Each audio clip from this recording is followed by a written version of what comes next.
कैसे हो मेरे भाई बंधु? आई होप आप सब बढ़िया होंगे और अपनी स्टडीज प्रॉपर तरीके से कर रहे होंगे। तो स्वागत है आपका एक और नए लेक्चर के अंदर। हेलो एल्कीन और हेलो एरीन का। ये हम लोग क्लास 12 का ऑर्गेनिक केमिस्ट्री का पहला चैप्टर भी चल रहा है।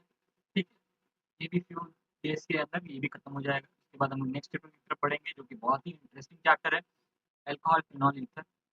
मजा आएगा। ठीक है, और हम लोग प्रीवियस लेक्चर के अंदर रिएक्शन विद मेटल्स तक कवर किया था।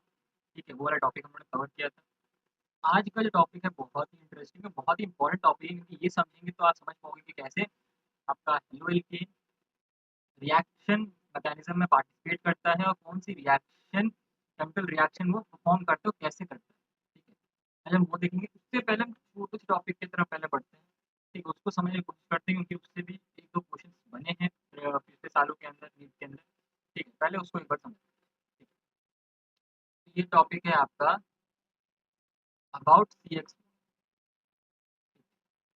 अबाउट सी एक्स बॉन्ड के बारे में। कार्बन और हाइड्रोजन का बॉन्ड के अंदर हम तीन चीज पहले डिस्कस करें। पहला तो स्ट्रेंथ। ठीक है, पहला हम लोग स्ट्रेंथ कंपेयर करेंगे, फिर हम लोग कंपेयर करेंगे बॉन्ड लेंथ।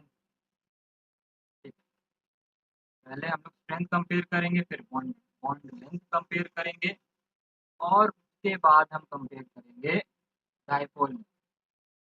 ठीक है, ये फिजिक्स वाला डायपोल मोमेंट नहीं है यहाँ पे, बट फॉर्मूला सेम है। ठीक है, फॉर्मूला सेम है। वहाँ पे चार्जेस के बीच में लग रहा था, यहाँ पे बॉन्ड्स के बीच में डायपोल क्रिएट होता है। उसके बारे में हम जानेंगे। ठीक है, चलिए पहला हम ऑर्डर देखते हैं स्ट्रेंथ। तो अबाउट सी एक्स बॉन्ड के अंदर उनका बॉन्ड स्ट्रेंथ सबसे ज़्यादा किसका होगा? सबसे ज़्यादा होगा कार्बन और फ्लोरीन का। ठीक है, फिर आता है आपका कार्बन और क्लोरीन, फिर आएगा आपका कार्बन और ब्रोमीन, देन कार्बन आएगा। ठीक है, ये इजी है। ठीक है, फ्लोरीन क्लोरीन ब्रोमीन आएगी।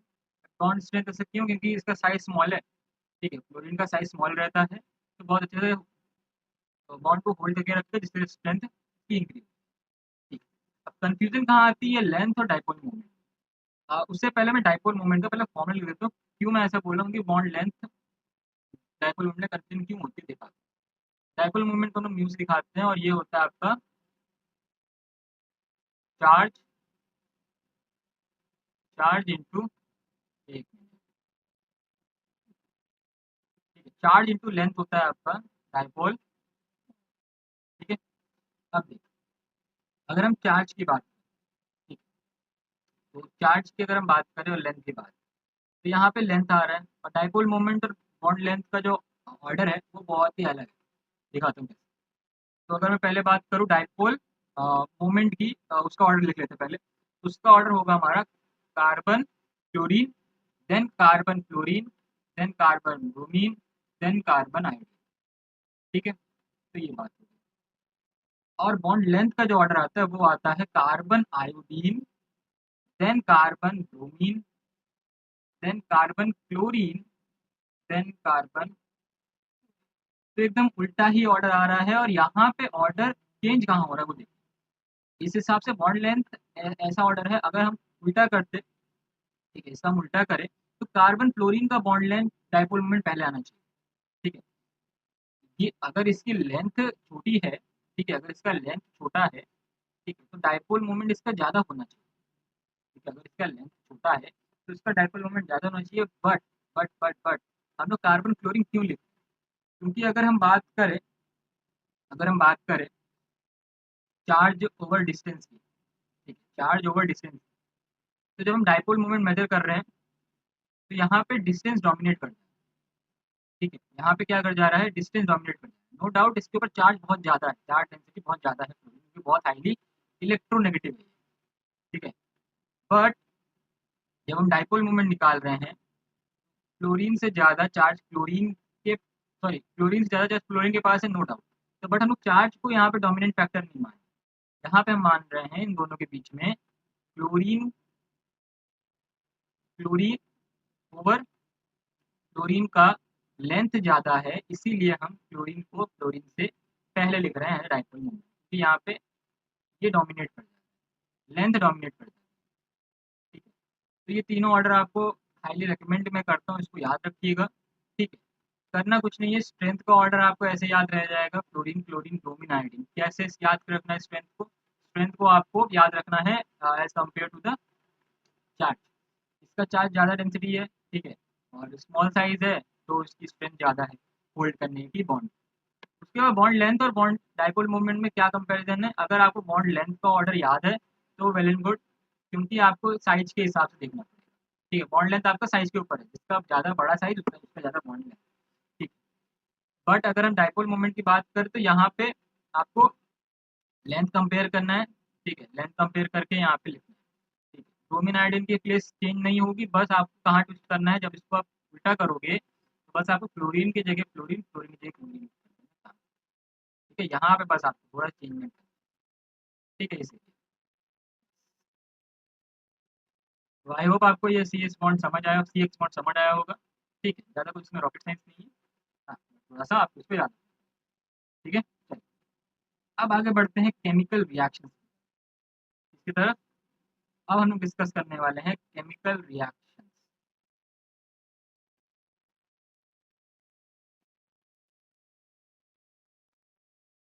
केमिकल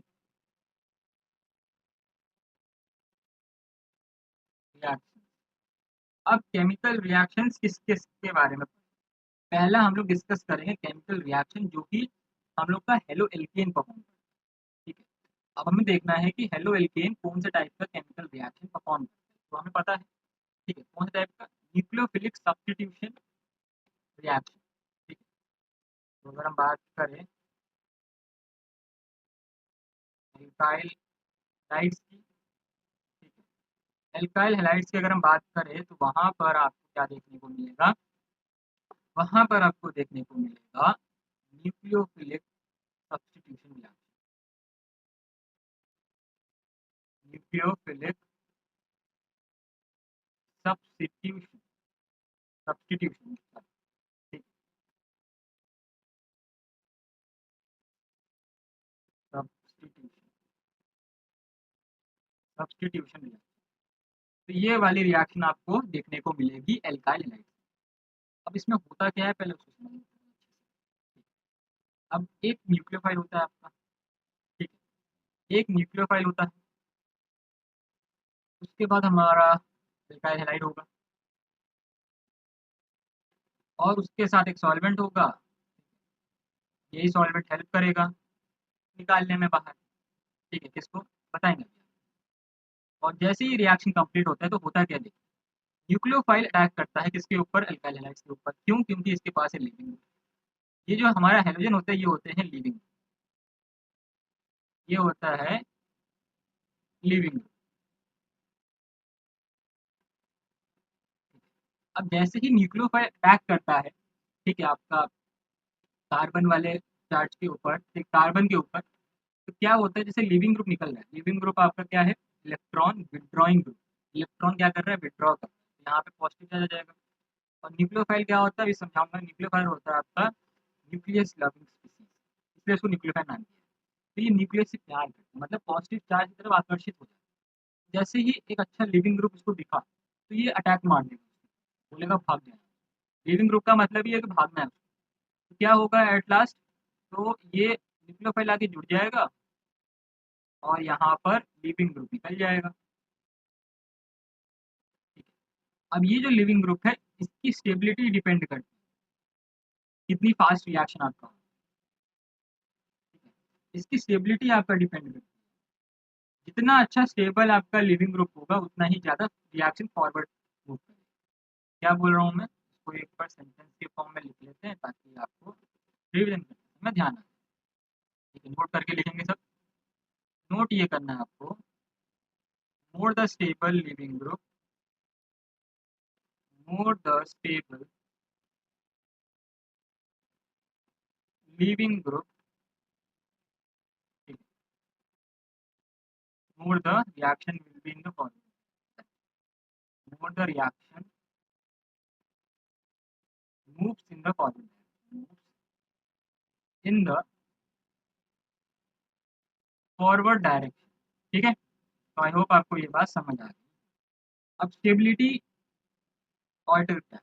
हम लोग बेसिकली बात करें अल्काइल हैलाइड्स की, और हैलाइड्स ही आपके यहाँ पे लिविंग, हेलोजन ही यहाँ पे आपके लिविंग। इसका ऑर्डर क्या है? इसका ऑर्डर आपको ध्यान रखना है। चलो मैं आपको इंक्रीजिंग ऑर्डर, आयोडीन, फिर आएगा आपका ब्रोमीन, आयोडीन, ब्रोमीन, क्लोरीन, और सबसे लास्ट किस पे ये लिविंग ग्रुप डिपेंड, मतलब किस किस फैक्टर्स पे लिविंग ग्रुप डिपेंड। तो यहाँ पर पहला फैक्टर है चार्ज डेंसिटी। ठीक, तो चार्ज डेंसिटी किधर ज़्यादा है किधर, तो जहाँ मिनिमम चार्ज डेंसिटी होगा वो अच्छा लिविंग। यहाँ पे चार्ज डेंसिटी बहुत ही मिनिमम है क्योंकि साइज बहुत बड़ा है। ठीक है, साइज ज़्यादा होगा तो चार्ज डेंसिटी मिनिमम। यहाँ पे आपका चार्ज डेंसिटी मिनिमम, मिनिमम है, और यहाँ पर इसका साइज छोटा है, इसके कारण क्या हो जाएगा, चार्ज डेंसिटी मैक्सिमम, और इसीलिए बहुत ही वीक लीविंग ग्रुप होता है क्योंकि इसके स्ट्रेंथ ज़्यादा है पहली बात तो अलग कर पाना इसको कार्बन से बड़ा मुश्किल है। बट आयोडीन बहुत जल्दी निकल जाएगा, अच्छा लिविंग ग्रुप है तो बहुत स्टेबल लिविंग ग्रुप की तरह बिहेव करते तो निकल जाएगा, बहुत अच्छा बच्चा। अब चार्ज डेंसिटी होता क्या है वो समझ लेते हैं। Charge density is nothing but charge upon volume. Density जहाँ शब्द आएगा मतलब वहाँ पे डिनोमिनेटर में वॉल्यूम आपको करना है, जो शब्द के साथ वो डेंसिटी जुड़कर आया है उसको आपको न्यूमिनेटर में रखना है। ठीक है, कभी भी आपको कोई भी आ जाए डेंसिटी निकालने को, बस जो शब्द आपका डेंसिटी के साथ जुड़ा है वो न्यूमिनेटर में रहेगा, जो शब्द आपका डेंसिटी है वहाँ पे आपका वॉल्यूम रख देना है बस। ठीक है, लीनियर चार्ज डेंसिटी, यहाँ पे क्या हो जाएगा आपका वॉल्यूम। देखिए वॉल्यूम, ठीक है, अगर साइज बड़ा है तो क्या हो जाएगा, वॉल्यूम ज़्यादा हो जाएगा तो चार्ज डेंसिटी कम हो जाएगी, वो अच्छा बेटर लिविंग ग्रुप, क्या हो जाएगा, बेटर लिविंग ग्रुप। ठीक है, चलिए चलिए चलिए अब आगे बढ़ते हैं। आगे यहाँ पर हम लोग का यहाँ पे इसका मतलब क्या हो गया, स्टेबिलिटी इन्वर्सली प्रोपोर्शनल है